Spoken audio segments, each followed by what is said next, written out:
This vacation home is exclusively for my parents. I won't let your parents use it." I was dumbfounded by my husband's remarks, having nonchalantly purchased $1 million vacation home. So that's what this is all about. Having learned his motives, I reached the end of my tether. "Fine, but you're going to regret this, you know." "I won't." "Don't ever show your face to me again." There he was, crossing his arms with a smug grin on his face. If that's how it is, then I won't hold back. I'll make sure he regrets it. My name is Kathy. I married my husband Robert 4 years ago, and we've been living as a couple. Neither of us have any particular hobbies, so our savings kept growing. If I had to name one indulgence, perhaps it would be brewing coffee from beans on a weekend morning. Speaking of which, your mom's birthday is coming up soon, isn't it? With a freshly brewed coffee in hand, I asked my husband. We're both in our mid-30s. Robert's parents turned 60 this year, a year ahead of my parents. How about we give them a spa retreat as a gift for their birthdays? It'd be a nice memory, don't you think? A good idea, right? When I suggested this, my husband agreed, saying, "That might be a good idea. I'll ask my parents if they want anything specific. If not, we'll give them the spa retreat. It'll kill 2 birds in 1 stone." I didn't mean it like that. "I know. Just joking. Next time I see my parents, I'll talk to them about it. Kathy, can you look up some good spas?" "I got it. How about we go on a trip too? It would be nice for a change." 2 weeks passed, and my mother-in-law's birthday was fast approaching. "Hey, we need to make a reservation soon. At this rate, we won't even make it for my father-in-law's birthday. Did you talk to your parents?" In response to my hurried question, my husband answered leisurely, "Oh, did I not tell you? I've already asked their preferences, so it's fine. We don't need to book the spa retreat." Is that so? Then it's okay. But what did they say they wanted? Eager to choose a gift together, I asked that question, but my husband gave me a look that suggested he found it troublesome. "I'll handle everything. It's my parents' 60th birthday. You don't have to get involved, Kathy." I couldn't hide my surprise at Robert's words. He had never brushed me off like this before. "That's not a nice way to say it." I was getting emotional. "Why won't you tell me? We've always chosen gifts together." Every year, we had decided on gifts for each other's parents together. So why suddenly, at a significant milestone like their 60th birthday, would he say something like this? I didn't understand my husband's thinking and was frustrated. I don't like to boast, but I'm generally a mild-mannered person. I rarely raise my voice, but my husband wouldn't change his mind. In the end, Robert wouldn't tell me what his parents wanted. Since then, there's been an uncomfortable atmosphere between us, and we only communicate about necessary matters. Even when we drink coffee brewed from beans, we remain silent. The day before my mother-in-law's birthday, my husband spoke to me for the first time in a while. "We're going out tomorrow to celebrate Mom's 60th birthday, so get ready, Kathy. We're staying overnight, so be prepared for that, too." When he suddenly said we were going out, I panicked. "What? Where are we going? If we're staying overnight, you should have said so earlier. I have a lot to prepare." "I just told you, didn't I? You're definitely going to be surprised." In contrast to my panic, my husband was in high spirits. The next morning, we got into the car early and went to pick up my in-laws. They were very excited from the morning. "I'm so excited. I never thought I'd get to celebrate my birthday like this. I really can't thank you enough. Right, honey?" "Yes, indeed. Thank you so much, Robert, Kathy." No, happy birthday, Mom-in-law." I felt awkward because I hadn't been involved in choosing the present at all. Even when my in-laws expressed their gratitude, I could only respond vaguely. Then my husband said something. "Really, it's all thanks to Kathy." "Thanks." He was backing me up.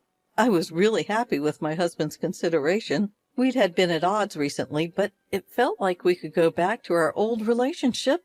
My gloomy feelings lifted, and I decided to enjoy the journey to our destination. We arrived at a beautiful cabin nestled in the woods. The entrance was spacious, and the living room was entirely glass, making it quite attractive. The cabin was surrounded by trees, giving it a harmonious feel with nature. There were 3 bedrooms and even a hot tub in the bath. "We're staying here? It's so lovely." I excitedly talked to my husband and apologized for my previous attitude. "I never thought Robert would choose a place like this. I don't think I could have found such a wonderful place. Leaving it to Robert was the right decision. I'm sorry. I've been so irritable lately." My excitement skyrocketed at the sight of the beautiful cabin. Then he blurted out something unexpected. "It's no biggie. If I were alone, I wouldn't have been able to buy such a cabin. It's because of Kathy that I was able to buy it." "What?" And suddenly, I was at a loss for words. Buy? What's he talking about? As my head was filling with questions, my in-laws joined the conversation. "Thank you so much, Kathy. We never thought we'd get such a beautiful cabin." "Right? We were thinking about setting up a new home when we turned 60 and even considering living together. But remember, we decided not to live together, right? So we were like, we'd love a cabin, and we talked to Robert about it." From the beginning of our marriage, it's true that I declined to offer to live together once. I wanted to enjoy our life as a couple, and my in-laws were still in good health, so I thought it was too early for us to live together. Robert agreed with my thoughts, and we agreed to live together when my in-laws began to have difficulty with their lives. But I never expected them to ask for a new home as a present for their 60th birthday. Especially a cabin? That was going too far. Trying to control my rising panic, I asked my husband, "Robert, this is a joke, right? There's no way we could afford to buy such a lovely cabin. What's the point in springing a surprise on me? It's mother-in-law's birthday. The surprise should be for her." "It's not a joke. This is a genuine cabin that we bought." "What?" Upon hearing my husband's reply, everything went dark before my eyes.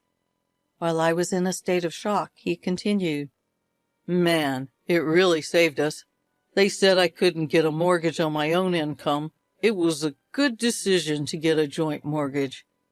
"Hold on a minute. I didn't hear anything about this." "I just told you, and it's not a bad thing for Kathy, is it? You just said it was a lovely cabin. It's ours." "That's not the issue, isn't it?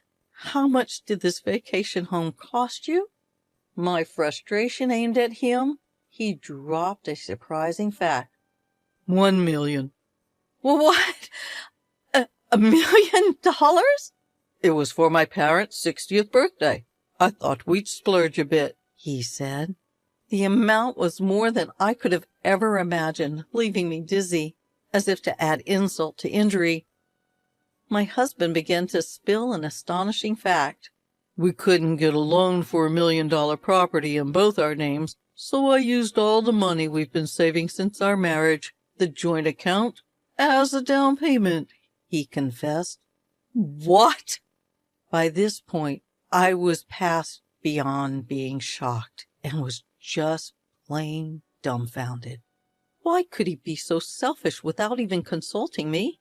I couldn't understand it at all. Despite my shock, my husband continued nonchalantly, "Well, it's already bought.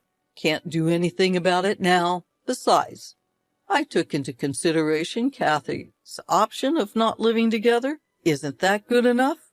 And this vacation home, we can do whatever we want with it. Our vacation times will be more fun, won't they?" His carefree attitude was nothing short of exasperating. But now that it's come to this, there's nothing we can do.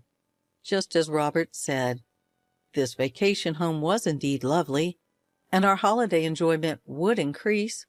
Fine, it's already bought, so there's nothing to be done. But you could have at least consulted me, I muttered resignedly. At that, my husband brightened up and laughed.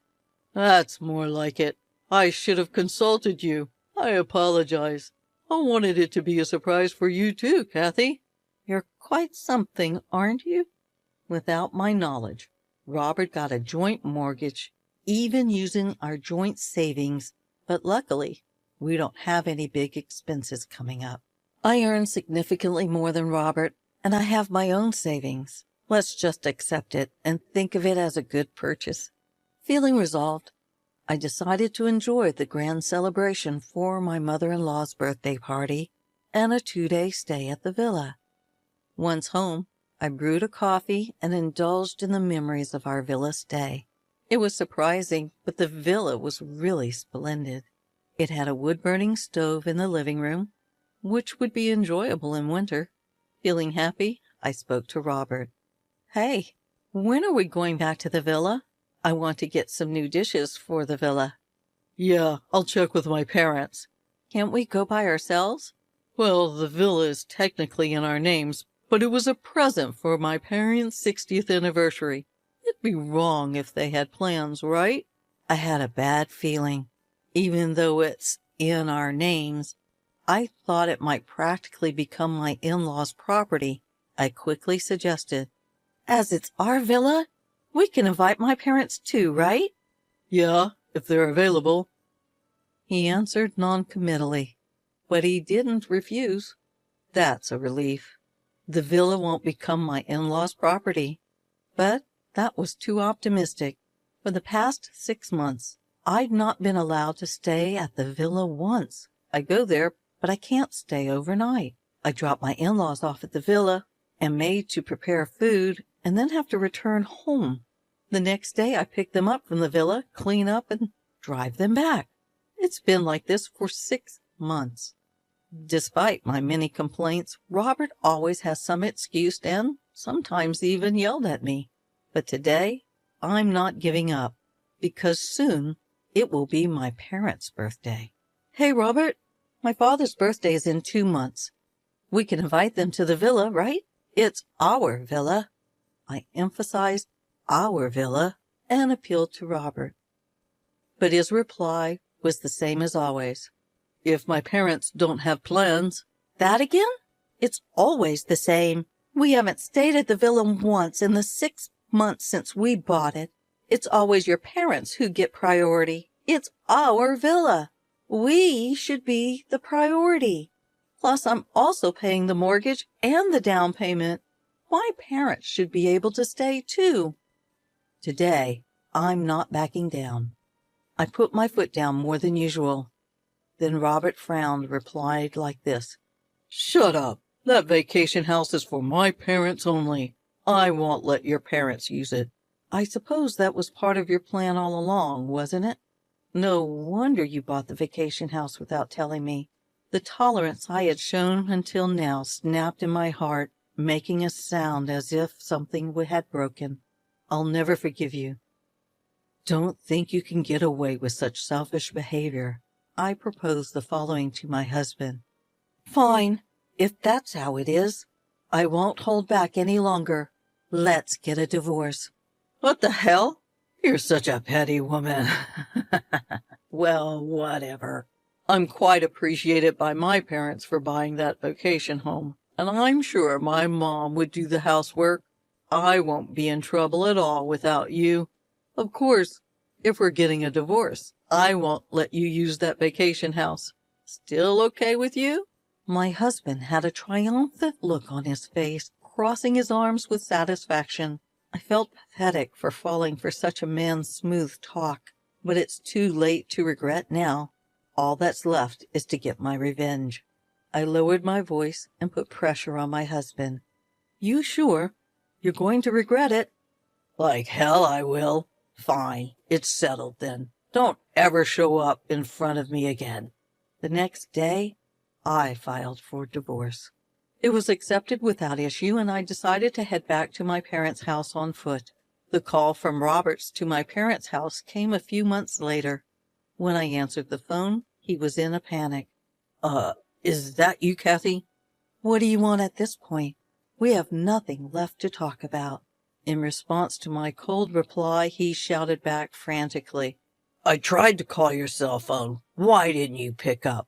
Some persons claiming to be your lawyer came to my house today. Hey, this is something you asked for, right? Can you explain it properly to me? You don't understand? What don't you understand? It's exactly as the lawyer said. Since we're divorced, I don't intend to pay the mortgage.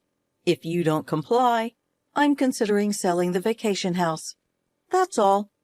But that vacation house is in both our names. Even if we're divorced, it's only natural for you to keep paying the mortgage, right? To my ex-husband, who was at his wit's end, I calmly stated, despite being in both our names, I'm not allowed to use it, right? So why do I have to keep paying the mortgage? That's what doesn't make sense to me. Oh, no, but it's a shared property, right? You should be the one paying. This is going nowhere. That's why I asked a lawyer. If you're going to insist on your point of view, I'm hanging up. If there's anything else, please contact my lawyer. I don't have time to talk to this unreasonable man. I have my own business to take care of. Hold on, wait up. I messed up. Let's use the vacation house alternately, okay? That should be fine, right? You're saying keep paying the mortgage and I'll let you use it in turns. I got no attachments to that vacation house anymore. After all, I already bought a new one.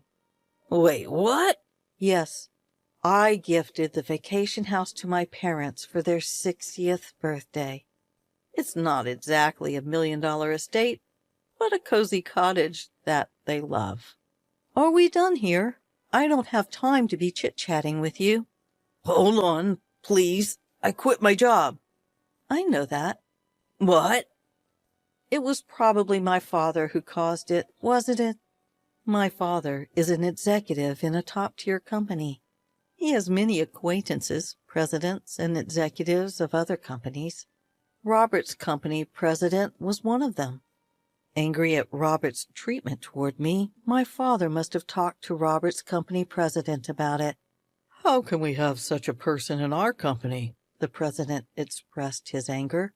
I don't know the details from there, but I had heard that Robert chose to resign on his own. I'm sure Robert's company president did something behind the scenes, considering the future. Hey, help me out, Robert pleaded with a tear-choked voice. I've started receiving contemptuous looks from my coworkers.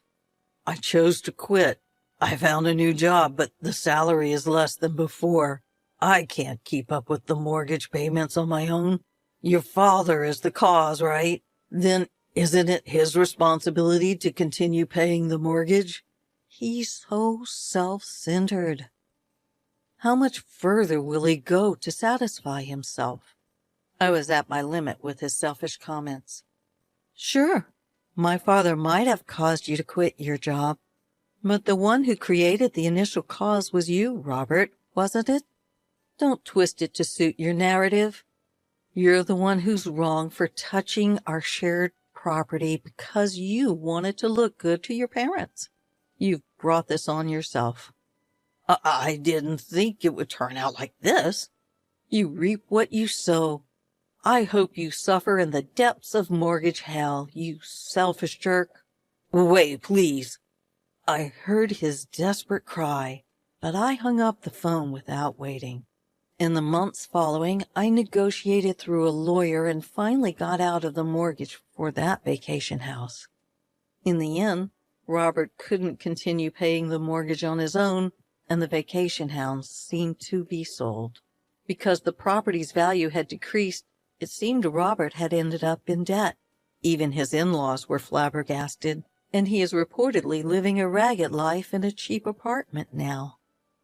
His parents, too, are now the talk of the neighborhood for losing the vacation house they were always boasting about. On the other hand, I'm leading a busy, fulfilling days as the vice president of my father's company. Now the happiest times are when the three of us visit the vacation house on our days off and relax with a cup of coffee.